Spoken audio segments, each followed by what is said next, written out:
Bien, como le decíamos al principio, esta medida extrema de un estado de emergencia siempre va a traer dificultades, pero tenemos la mejor actitud, disposición y voluntad para superarla.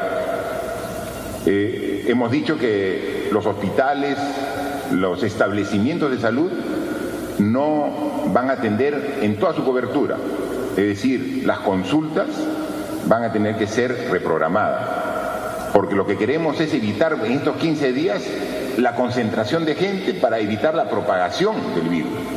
Pero hay citas que no se pueden reprogramar.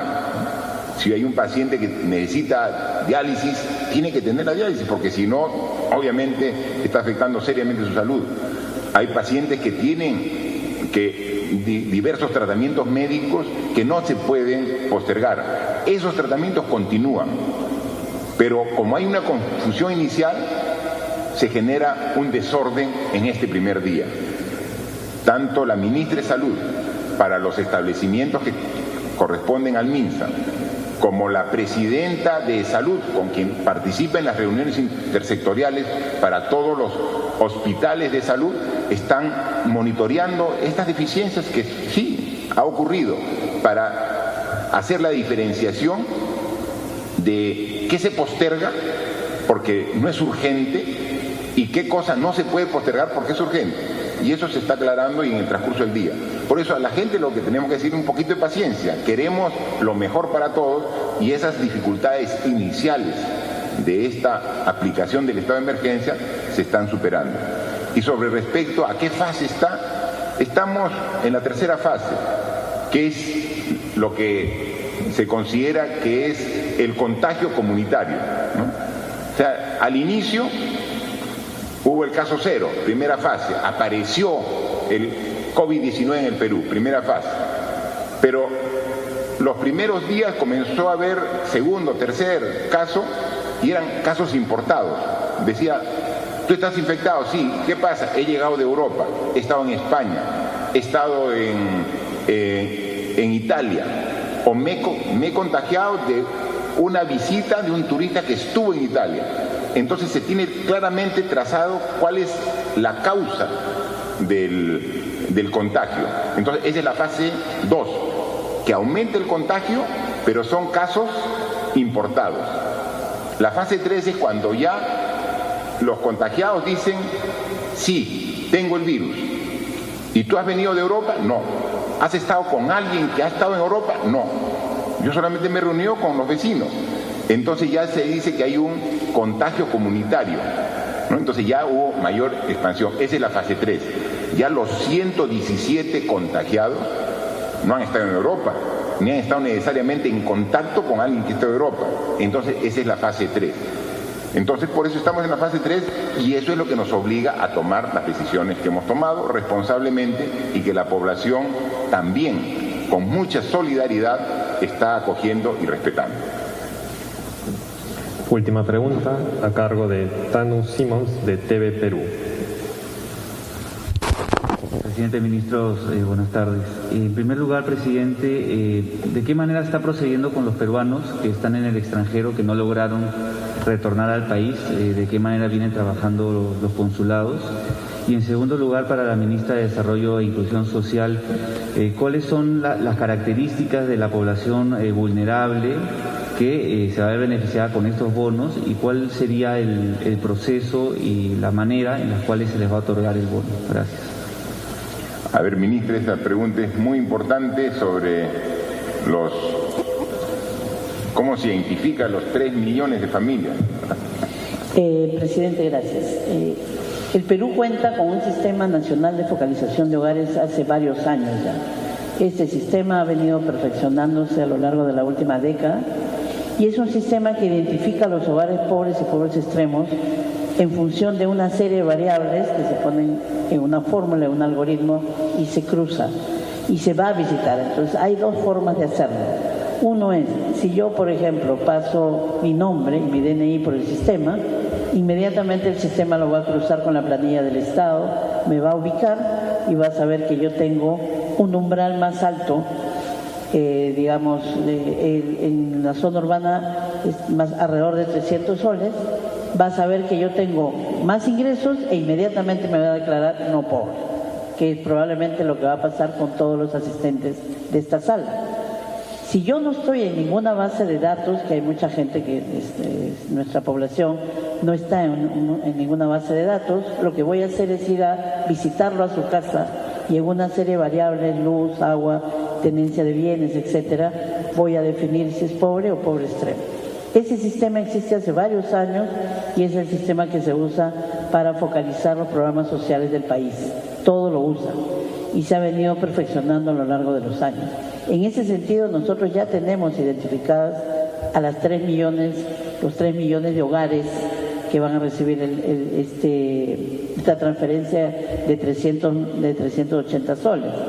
Y estoy diciendo hogares, porque en una vivienda puede haber más de un hogar.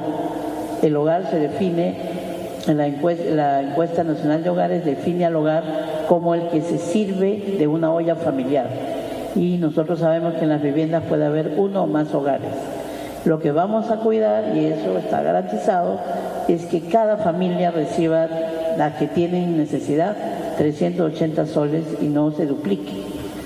Obviamente estamos preparando todo la logística para entregar este servicio. El MIDIS tiene experiencia en esto, pero estamos triplicando nuestra capacidad.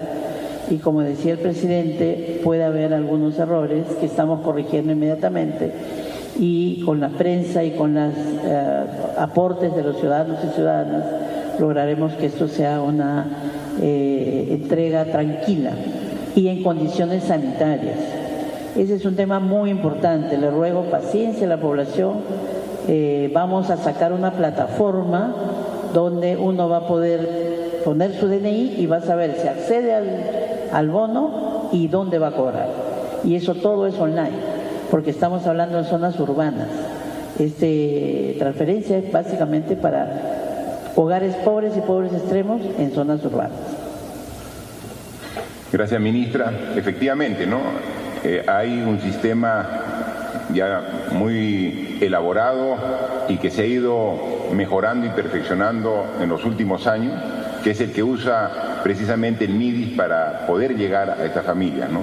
Entonces, se tiene toda la seguridad que no van a haber vivos que se van a querer aprovechar, ¿no? Porque uno con su DNI va a autorizar. Entonces, yo pongo mi DNI, lo pongo en el sistema, pongo el DNI y dice, Martín Vizcarra, ¿eres extremo pobre? No. ¿Eres pobre? No. No puedes. O sea, simplemente el sistema te rechaza, ¿no? Entonces, porque ya está, y para eso es la base de datos donde están todos los peruanos. Y entonces, uno puede decir, una persona X, si es pobre. Y entonces, su esposa pone también, es pobre, pero son el mismo hogar. Entonces, pueden ver papá, mamá y 2 hijos, 4 personas. Están calificados cada uno como pobre, pero también ya están identificados que son parte de un solo hogar. Entonces, este apoyo de 380 soles, que también tiene un cálculo, no es una idea que se le ha ocurrido a alguien 380, ¿no? Es cuánto es la canasta básica que requiere una familia. Es 755 soles para un mes. Esto es 15 días. Sale como 377. Se está redondeando a 380. O sea, hay un cálculo para llegar o sea, no es una cifra improvisada, es fruto de un análisis. Y entonces uno va a ver y tiene cuáles son los miembros de la misma familia. Entonces, no es que se va a duplicar, no es que se va a sorprender, ¿no? Entonces, hay todo un sistema, felizmente, que no se está trabajando ahora. No es que estamos en este problema y que tenemos que atender a la población vulnerable y se va a hacer el listado, la base de datos. Ya existe la base de datos. Esa base de datos se ha ido ajustando y perfeccionando. Precisamente con el último censo del INEI se va también corroborando la información con la visita domiciliaria en función de dónde trabaja, cuánto gana, los programas sociales. Todo ese cruce de información nos permite tener una alta confiabilidad. Que pueda haber algunos errores pequeños, seguramente va a haber, pero el programa en sí es altamente confiable para asegurar que este dinero, un gran esfuerzo del gobierno, vaya directamente a las personas vulnerables y que realmente lo necesitan. Por último, consultaba sobre peruanos en el extranjero. Ya está viniendo el primer vuelo de Estados Unidos y llega ahora en la tarde. Ahora en la tarde llega un vuelo de Estados Unidos con peruanos que han sido identificados, que fueron registrados en el consulado y que justo les agarró el cambio, o sea, la restricción cuando ya estaban por venir. Entonces viene un vuelo que ahora en la tarde llega de Estados Unidos y que además también hay extranjeros que les ha agarrado la restricción que no regresa. Ese mismo avión que viene con peruanos de Estados Unidos se va con estadounidenses, regresa a su país. Así vamos a ver, también hemos visto que hay lo mismo, un requerimiento de peruanos que están en México. Entonces va a haber un vuelo de México para acá y regresa. Se da cuenta que la norma es estricta, pero tiene esta pequeña flexibilidad para casos excepcionales. No es que vamos a comenzar a traer, no. La frontera está cerrada y se va a seguir cerrada. Vuelos comerciales no va a haber y vamos a respetar estrictamente el cierre de frontera. Pero un caso excepcional, que se quedó un grupo de colegiales que fueron de una visita a México. O sea, no podemos dejar a esos muchachos allá. Entonces hay que traerlos al país, ¿no? Entonces, pero no es que estamos quebrando la norma de cierre de fronteras. La cierre de fronteras se continúa y no vamos a tener, y vamos a hacer de cumplimiento estricto en estos días. Por último, decirles de que lo que estamos viendo es una gran demostración de solidaridad de los peruanos. Y creo que esta enfermedad nos está haciendo reflexionar a todos sobre actitudes no muy convenientes que hemos tenido, no los peruanos, en general, como sociedad. Actitudes quizás de demasiado individualismo y hasta de egoísmo que hemos tenido, que nos han llevado a este tipo de circunstancias. Creo que ahora la propia naturaleza nos está obligando a ser más solidarios, en no pensar solamente en qué cosa es lo mejor para mí, no solamente qué cosa es lo mejor para el entorno cercano, qué cosa es lo mejor para la sociedad. Creo que esta enfermedad nos está haciendo reflexionar a todos y nos está obligando a un cambio de actitud. Un cambio de actitud que no solamente debe ser de 15 días, un cambio de actitud que debe ser permanente. Hemos visto fotos satelitales de que, por ejemplo, China, con las medidas que puso para combatir la enfermedad, disminuyó de manera significativa el nivel de contaminación, que se nota desde el espacio.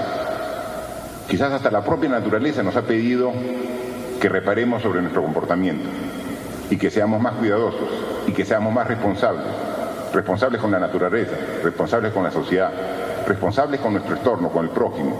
Y creo que esta lección la estamos aprendiendo y aquí en el Perú estamos tomando conciencia para un cambio de actitud que nos permita salir de esta enfermedad, pero más allá de ello, que nos permita tener una mejor relación entre todos los peruanos.